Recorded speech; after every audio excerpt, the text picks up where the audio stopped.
So I'm here at TCAF 2012 with Martin from Blank Slate. How you doing? I'm doing good, thank you. Hi there. So, what prompted you guys at Blank Slate to take your comics across the pond over here to Toronto? You guys are from Europe, specifically England? Yeah. Well, the UK. Well, TCAF is obviously, it just feels now that it's kind of the biggest and kind of best English language comics festival in the world. So it made sense for us to keep coming here. We first came here last year and we had such a great time that we figured we'd come back again and make even more money. It's always a good thing. I think they should start calling it ICAF and call it the International Comics Festival, Arts Festival, because it is so international. They have, there's people from Australia and Tokyo and the UK here. So what do you got? What did you bring today? Oh, we brought a whole bunch of books. Last year was like a huge kind of year for us, and we released loads of great new books. Unfortunately, by this point in the show, we've sold out of a couple of the books, so I can't show you everything.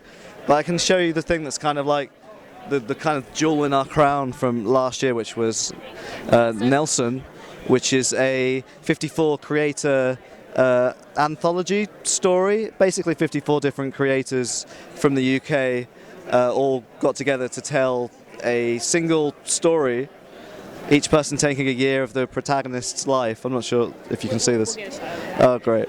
And yeah, this book has done great for us so far. In the UK, 100% of the profits got donated to Shelter, which is a housing and homelessness charity.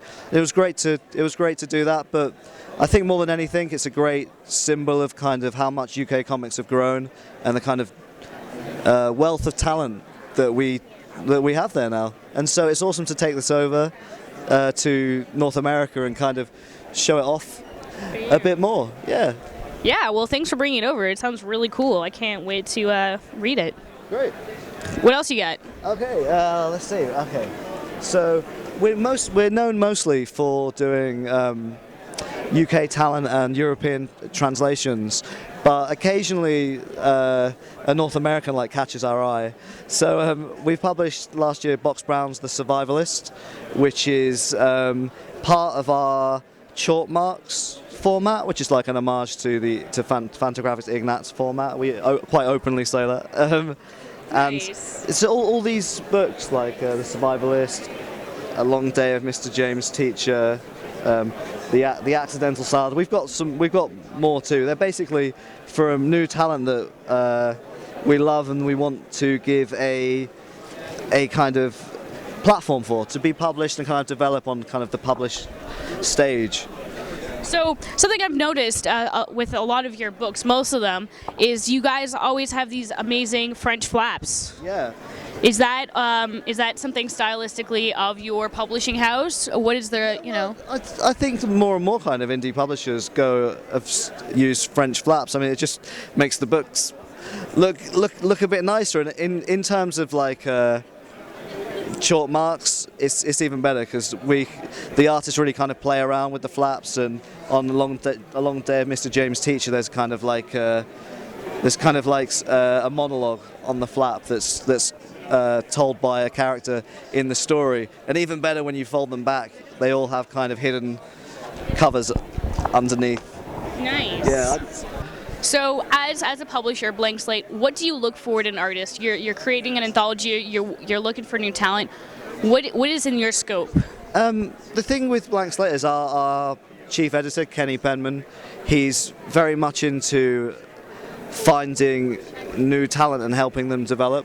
But he's got a really kind of wide range of tastes. So he can see something that's quite traditional, like the Survivalist. Or he can see something that's kind of less traditional, like A Long Day of Mr. James' Teacher, and he just wants to get this great new talent and give them a way to kind of expand in the public eye. But then again, we do work from established creators like Psychiatric Tales from Daryl Cunningham. Which is that? I mean, would you like Daryl to speak about his book? We can get Daryl to lean in if you want. Do you want to switch? Yeah, sure. Do you want to do a switch? Daryl, talk about your work. Switcheroo. Right, very briefly, I worked on an acute psychiatric ward for many years as an untrained healthcare worker, and I was keeping a diary, and I was also being a cartoonist, sort of an underground cartoonist for a while, doing mini comics and that kind of thing, but I wasn't cutting it, making a living doing that.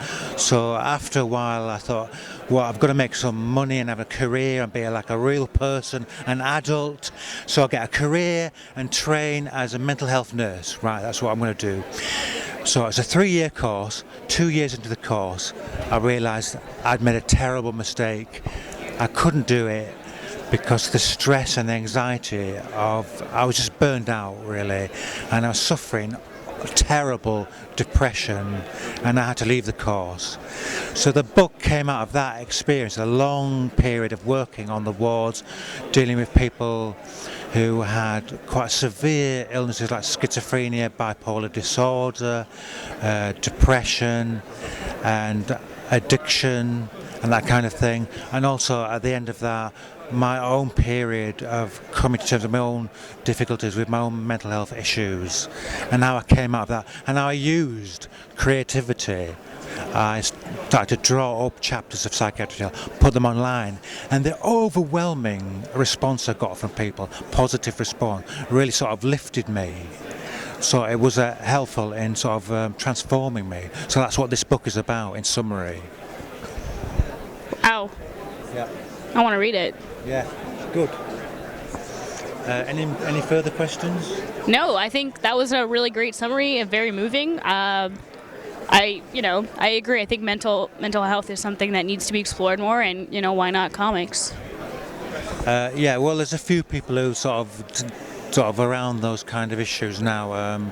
John Porcellino, I think I did a panel. The next day. Yeah, yesterday we did a panel on mental health here at TCAF. It was me, John Porcellino, and Liz Lunny, and Ian, as a friend, who's a doctor friend of mine, sort of chaired it, and that went down very well. So we. Cool. So for us. Comics can do any subject really, Yes. however, and powerfully. So for us here in Toronto, seeing this after TCAF is over, where can we find your books? Where can we find Blank Slate? Do you guys have a website or a Twitter? You can come back, Martin. Sorry, I'm tagging in, Daryl. We're a great team. Where can you find the books after TCAF? Well, the Beguiling have always been really great to us, and they, most new Blank Slate books you'll probably find you can get them in the Beguiling, but they are available all over North America. Diamond distribute us in the US at the moment, so if you hear there's a title coming out. Do you guys have a website? Yes, the website is blankslatebooks.co.uk. Nice. Yeah. Awesome. So you should check that out. Thanks for joining us today. Thank you so much for having us. Great. Thank you very much.